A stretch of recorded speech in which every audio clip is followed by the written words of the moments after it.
Arzular yürekte coşkun bir deniz, bizi sevindirir eskerlerimiz.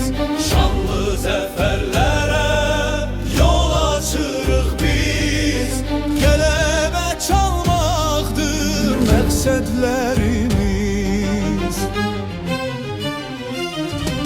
Vətənim mənim için cümlə cahandır, qoy hamı bilsin ki Qarabağ Azərbaycandır. Vətənim mənim için cümlə cahandır, qoy hamı bilsin ki Qarabağ Azərbaycandır.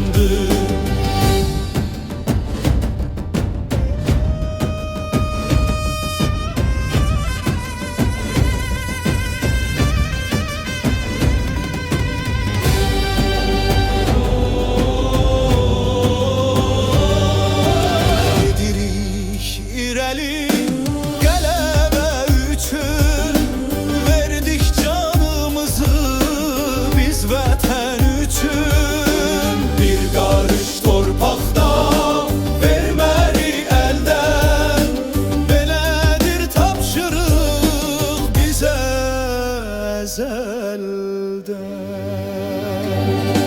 Vətənim mənim üçün cümlə